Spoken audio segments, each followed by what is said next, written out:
Hey guys, welcome to back YouTube my channel advance degree. आज हम आपको MSc zoology first year का second semester biosphere topic पढ़ाने वाले हैं, जो कि आपका काफ़ी इम्पोर्टेंट टॉपिक है।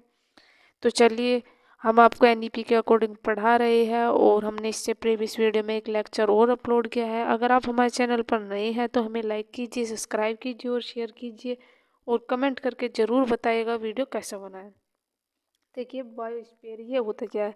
सबसे पहले इसकी डेफिनेशन देखेंगे। A biosphere reserve is the specified area in which multiple use of the land is permitted by dividing it into create zones, each zones beings specified from a particular activity. तो देखिए, एक specific स्थान होता है, एक जगह होती है जहाँ पर कुछ लोगों की एंट्री होती है और कुछ लोगों की एंट्री नहीं होती। अब मैं आपको नॉर्मल लैंग्वेज में समझा दूँ। आपको यहाँ पर ये सर्कल या कह सकते हैं गोल घेरे दिख रहे हैं। देखिए, ये तीन क्या है, जोन। सी ने क्या बोलेंगे, जोन। एक मैनिपुलेटिव जोन होगा, एक बफर जोन होगा, एक कोर जोन होगा। तो देखिए, ये कैसे जोन है, बायोस्फीयर यानी कि किसी भी प्लांट या एनिमल की स्पीसीज को सुरक्षित रखा जा सके, उन स्पीसीज को ह्यूमन से यानी कि मनुष्यों से या अदर कह सकते हैं जो उनके लिए नुकसान देने वाली चीज़ें हैं उनसे सुरक्षित रखा जाए। दोनों को आपस में एक दूसरे से सुरक्षित रखा जा सकता है। जिससे जिसको खतरा होता है उससे उसको सुरक्षित रखा जाता है। तो बायोस्फीयर का मतलब यही है, यानी कि एक दूसरे से एक दूसरे को बचा के रखना, यानी कि जो नुकसानदायक चीज़ है उससे एक दूसरे को बचा के रखना। तो देखिए, ये तीन जोन्स बनाए गए हैं। जहाँ पर भी ये बायोस्फीयर जोन बने हुए हैं वहाँ पर ये तीन बाउंड्री होती है और इन तीन बाउंड्रियों में क्या क्या किया जाता है, किस में किसका कितना अलाउ है, यानी कि कितना जाना इंटरफेयर करना अलाउ है, वो आज हम देखेंगे। तो सबसे पहले इसमें बात करेंगे कोर जोन की। तो देखिए, it is lies at centre where no human activity is the allowed, it is the legislative protected. तो देखिए, इसमें क्या है, इसमें जो है वो ह्यूमन एक्टिविटी बिल्कुल भी नहीं है। यानी कि देखिए, जो ये कोर जोन है यानी कि जो ये बीच वाला हिस्सा है, सपोज करिए यहाँ पर क्या है, यहाँ पर शेर की बहुत ज़्यादा वैरायटी है। तो ये कोर जोन है, यानी कि इसको बीच में रखा जाएगा। ये इसकी एक बफर जोन की बाउंड्री होगी, एक मैनिपुलेटिव की जोन की बाउंड्री होगी, और जो ये अंदर होगा यानी कि ये प्रोटेक्ट रहेगा ह्यूमन से और ह्यूमन इससे प्रोटेक्ट रहेगा। अगर ये इससे बाहर आया तो ये मनुष्य को नुकसान पहुंचा सकता है, या अगर मनुष्य अंदर गया तो इसको नुकसान पहुंचा सकता है। तो जो कोर जोन है वो इसलिए ही बनाया गया है, वो सबसे अंदर वाला स्थान होगा जो कि इसे प्रोटेक्ट करने का काम करेगा। अब जो दूसरा है वो है बफर जोन। तो zone is the surrounded core zone in zone limited human activity are the allow.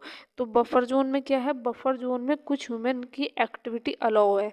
तो देखिए, ये दूसरे नंबर का जो कौन सा जोन है, बफर जोन है। इसमें किस लिए है, इसमें इसलिए ह्यूमन की एक्टिविटी अलाउ है, इसमें सभी की नहीं जाना अलाउ है। इसमें उनकी है जो रिसर्चर होए, इनकी देखभाल करने के लिए, जैसे डॉक्टर हो गए, और इनका खाना देने के लिए, और कह सकते हैं जो इन पर रिसर्च या इनकी हैबिट की या इनकी वॉइस की या इनके करेक्टर की स्टडी कर रहे हैं, उनके लिए यहाँ पर बफर जोन में जाना अलाउ है। अब तीसरे बात करते हैं मैनिपुलेटिव जोन्स। ये देखिए, ये कैसे जोन्स होते हैं, इसे ट्रांसलेशन जोन्स भी बोला जाता है। In this zone multiple human activities is the allowed but ecology is not permitted to be disturbed, it is the outer most part of the biosphere reserve.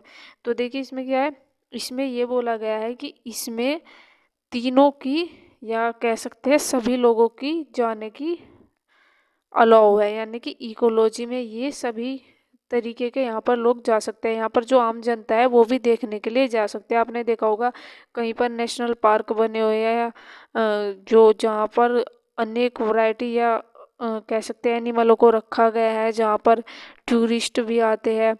और वहाँ पर कौन से जोन में दिखाते हैं, वो मैनिपुलेटिव जोन ही होता है जहाँ पर ह्यूमन एक्टिविटी अलाउ होती है, या जहाँ पर टूरिस्ट आकर नई नई कह सकते हैं पर्यटक देखने के लिए आते हैं। तो वो कौन सा जोन होता है, वो मैनिपुलेटिव जोन होता है।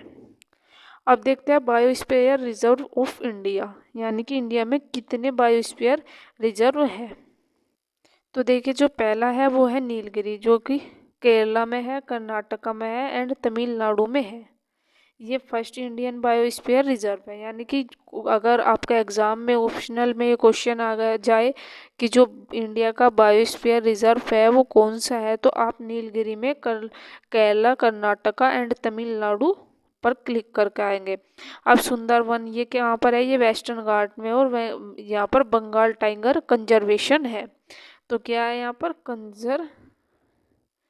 कंजर्वेशन है, बंगाल टाइगर कंजर्वेशन। यहाँ पर क्या कहा गया है, यहाँ पर कह सकते हैं बायोस्फीयर है किसके नाम से, बंगाल टाइगर के नाम से। बहुत ही रिसर्च है। तीसरा जो है वो है गुल्फ ऑफ मैनर है, जो कि तमिलनाडु में स्थित है। नंदा देवी, ये यहाँ पर भी एक बायोस्फीयर उपस्थित है, जो कि उत्तराखंड में है। कहाँ पर है, वो उत्तराखंड में है। जो पांचवा है वो पन्ना में है, यानी कि मध्य प्रदेश में है। और जो अगला है वो पंचमाही मध्य प्रदेश में है। जो ग्रेट निकोबार है वो अंडमान एंड निकोबार में है। और जो आनंदमार है वो एमपी यानी कि मध्य प्रदेश में उपस्थित है। जो राणा ऑफ कंचन है वो गुजरात में है।